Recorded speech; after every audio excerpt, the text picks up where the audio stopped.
welcome back, nail queens. I'm really excited for today's mani. It is Harry Potter theme inspired. I'm so excited because there's several things going on that are making this video possible.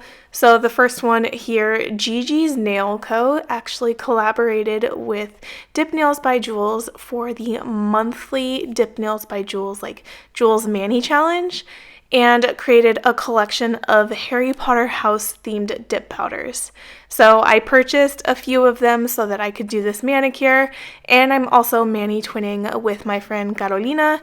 She is also a fellow content creator here on YouTube, so I'll pop in her photo right here of her mani, and I'll leave her link to her channel down below so that you can check out her video on how she did hers. If you speak Spanish, she's definitely a channel that you want to check out. She speaks Spanish in her videos, so yeah, just gonna leave all that linked below. Thank you, Carolina, for doing this collab with me, like the mani twin. Thank you. Okay, so back to the colors. If you've never shopped from Gigi's Nail Co., just go on her website. I'll link that below too. She has incredible colors, and they're highly pigmented, as you can already tell by that brick red that I put on. This other color, Godric, is from her line of marble dips. I'm using air quotes for that because she calls them marble dips. They don't look like your regular like marble. They're like milky, and I think that is so cool. Anyways, she has instructions that she sends with her marble dips on how she thinks they look best, and that is using gel liquids. However, I'm using dip liquids with mine, and I think they look incredible. I really love like the glitter pieces that she used in this mix. Look at the way they sparkle. Like, damn, that's nice. And this glitter, while it looks chunky, it's not chunky, like funky chunky. It's not so chunky it's unworkable. Like, you do have to do some work. As you can see, look at my nail, how much glitter is on there. You are going to have to like pick pieces off, the excess pieces that hang over. But for me, that's most chunky glitters that I have to work with. But it lays flat so easily. I don't have to do my glitter activator trick that I learned from Miranda when working with this marble dip. And while I finish up the dipping part of this mani, I'm going to answer this question that was in the Q&A post on the community tab a couple days ago. And Jessica asks, when did you become interested in doing your nails and or a YouTuber, and what kind of products do you use? I love this question. So I first became interested in doing dip powder nails in April of 2017. I watched a beauty and lifestyle blogger do her nails on a Facebook Live, and I placed an order for a Revel kit, and then it's been down the rabbit hole I went. That's what happened. I became interested in becoming a YouTuber. When was it? Late 2018. I think it was December 2018. And the only reason I wanted to do YouTube was because I wanted to move my tutorials from a Facebook group over to a platform that was more searchable. Finish answering your question, what kind of products do I use? I use everything except for acrylic. It's just not my favorite. So let's move on into the nail art. So this is a stamping plate, a Harry Potter themed stamping plate from Maniology. So I'm going to be stamping the three designs right here, the 9 3/4, the sorting hat, and the snitch. So I'm using these two stamping polishes from Triple D. They are incredible. They stamp so well, in case you guys need a good black and white. So to prep the nail, I'm going to apply sticky base. This helps ensure that my stamps have something to stick to.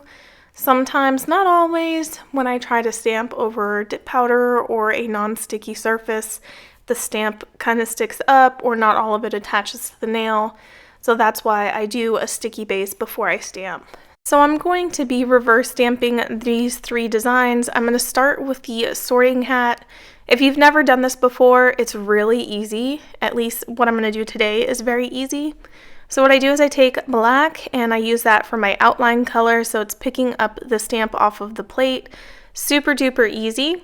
So now I turn over my stamper and I see that there's other things on the stamper that I don't want on here. All I want to be on here is just the sorting hat. So I'm using my scraper card and just dabbing it on the other stuff, and it just comes right up. Using Scotch tape or a lint roller also works really well.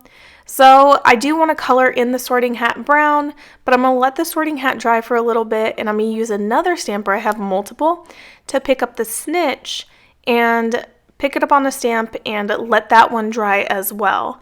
So I like to let the outline dry for a little bit so that when I'm applying the colored polish on the inside, it's not messing up the lines.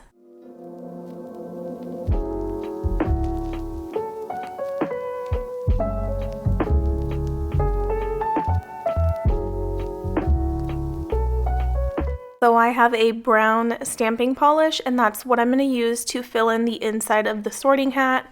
If you only have nail polish, you can also use nail polish to do the reverse stamp, so filling in on the inside. So I use a dotting tool, and I make sure that it has plenty of polish on the dotting tool, and I glide it over the outline.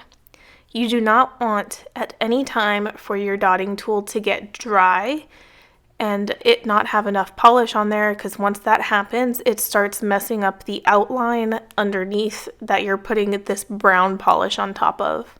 So keep your dotting tool nice and wet with enough polish on it so that it doesn't smudge up the outline.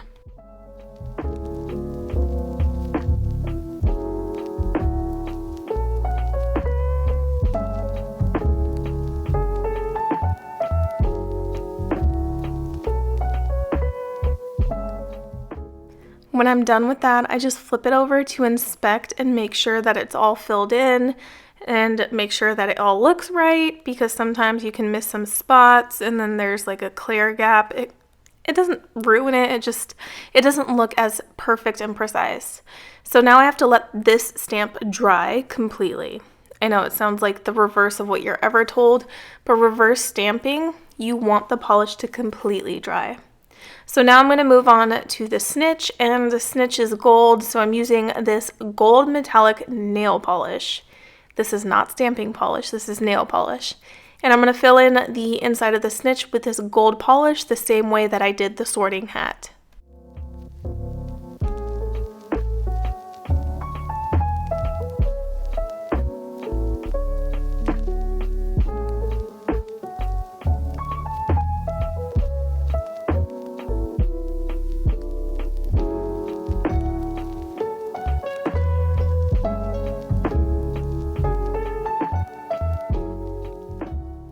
Now I'm going to leave the snitch to the side and let it completely dry, and while that's drying, I'm going to apply the completely dried sorting hat to my nail.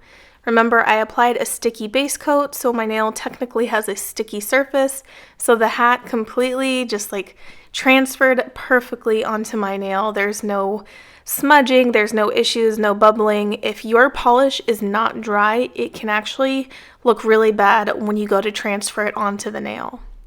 So I am applying this brick design onto the middle finger because I'm going to put the 9 3/4 platform sign on top of this brick design because I want it to resemble the 9 3/4 platform. You know, when Harry and everyone goes like running through the wall to get to the other side of the platform for the train station. Yeah. So that's basically what this is resembling, is that wall. So I stamped that in the gold metallic nail polish. This nail polish from Klean Color, let me tell you, all of their metallic nail polishes stamp really, really well. And they're really cheap. I think I paid like $1.50 to $2.50 for each of the polishes. And my snitch is still drying, so while that's drying, I'm going to work on the 9 3/4 platform symbol. And this one I'm doing the same thing.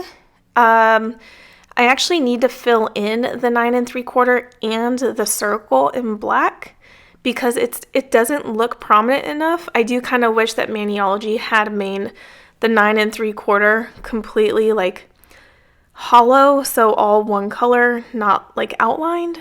So I'm going to fill that in with black, and then when that's done, I'm going to go in over with white.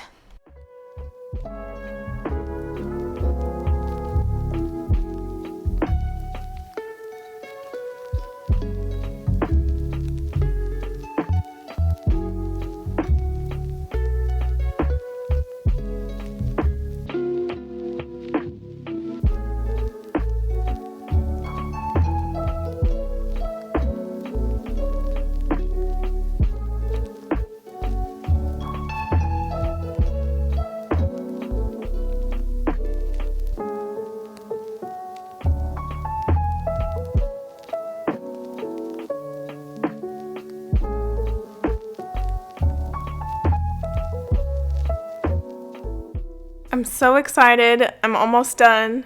So in order to make the entire 9 3/4 platform pop against the red brick wall, I'm going to fill in the entire thing. So going over, yes, the black stamping polish I just put down.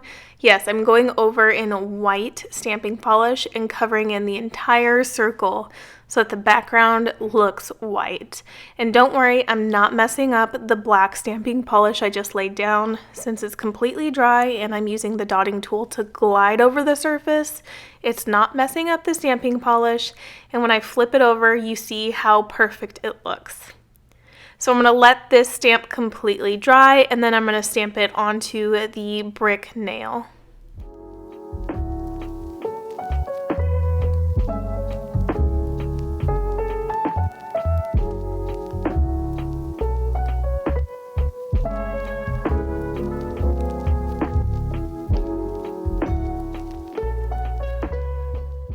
So the stamping portion is all done. I just have to apply a top coat.